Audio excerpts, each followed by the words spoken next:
Okay, everybody, it's Brian from quantlabs.net. We are coming down to the wire to the absolute lowest rate you'll get in the quantlabs.net membership. Now, if you haven't seen this yet, I have just posted 3 videos. One on how to code generate from Simulink. Okay, and that's code generating into C or C++. It's a lot easier than the MATLAB coder, and it's coming in from the Simulink. And you can develop your model visually. Once you get it, you can rapidly develop models very quickly and be able to even generate code a lot faster. Second video is another video specific for FPGA. Now, if you're not familiar with FPGA, you may know about CUDA or GPU. I already played with CUDA and GPU. You can look it up on the YouTube channel. It's very fast technology. CUDA, or graphical process unit, is where you have the power of the graphical processor, and you can use the power of that processor, which has its own set of cores on the processor or on the GPU or the graphics board, basically, and then you can pass all your data, all your code onto the GPU and let the GPU handle all those heavy-duty calculations. So you can do things like Monte Carlo PCA, so you can speed up your processing for Monte Carlo simulation kind of testing very quickly and very fast.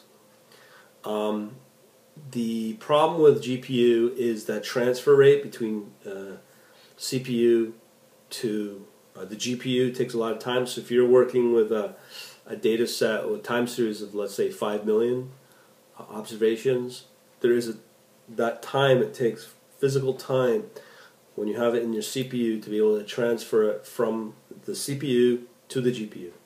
So that's a very, it's a disadvantage that it's still fast, believe me, but compared to something like an FPGA, it's a totally different process. So that leads, and there are a lot of HFT operations out there using GPU. They're very expensive, but for the same money, you can get FPGA. There's some disadvantages with FPGA. Of course, it's a proprietary language. I put up a video showing what the language looks like. But there's actually 2 formats of FPGA. There's VHDL and Verilog. The Verilog and the VHDL from the 2 mainstream board manufacturers of FPGA, Xilinx and Altera.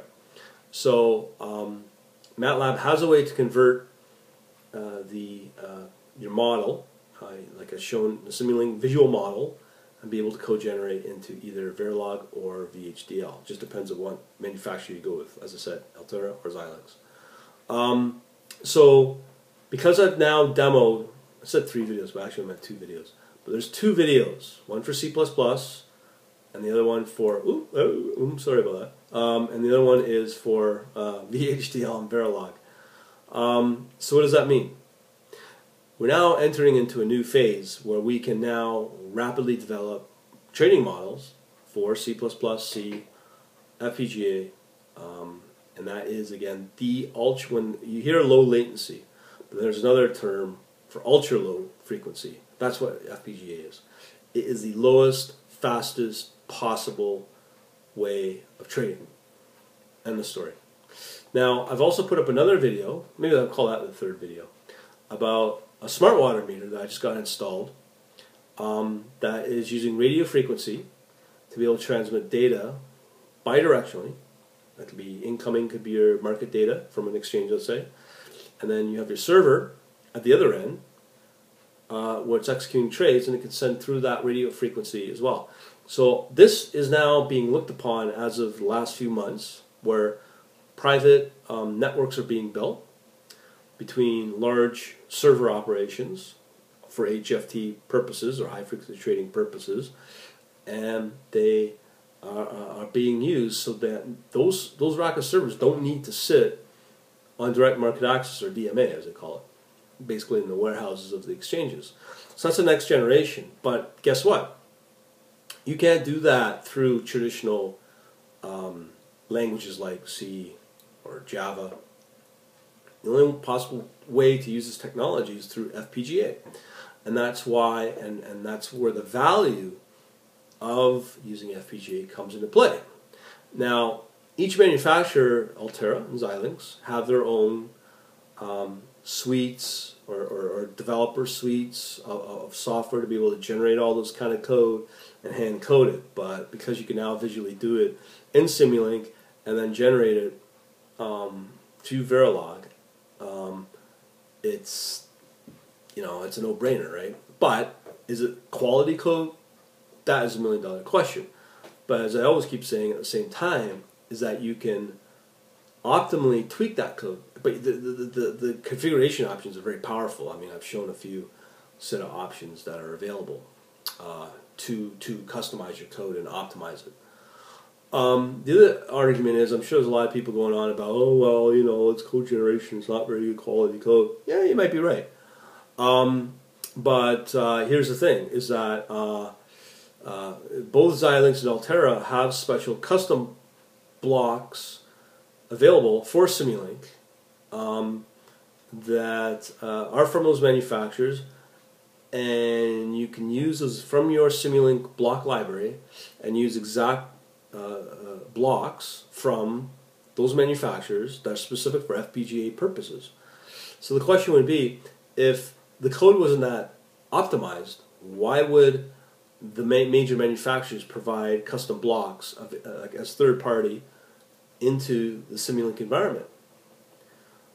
So it's just another way to expedite that development. And because it's coming right from the manufacturers, obviously they're going to optimize it, and during that generation process where it will be optimized. That's as far as I can tell. But I need to do further research on it. Now, if anybody does decide to go FPGA, it's a very expensive process. But again, even if you go CUDA, you ask me, I'd rather go FPGA versus CUDA. It's the same price. But you get a lot more performance out of it. But what scares people is the code, because it's HDL or Verilog. Because it's similar to assembler. Now, that's all cool and fine, but as far as I know, I'm the only guy that's doing this sort of thing. Now, I'm going to go on to about my membership. In 3 days, or 4 days, the membership goes up to 50%. Now, as I start working on these models, I'll be providing the Simulink model, the C++ generating code, as well as the HDL or Verilog code. You can watch the videos. That's what I'll be providing. Now, if these models prove to be profitable, and I'll be going through a massive paper trading process to see that, then I'll know which ones are valuable or not, and which ones are profitable.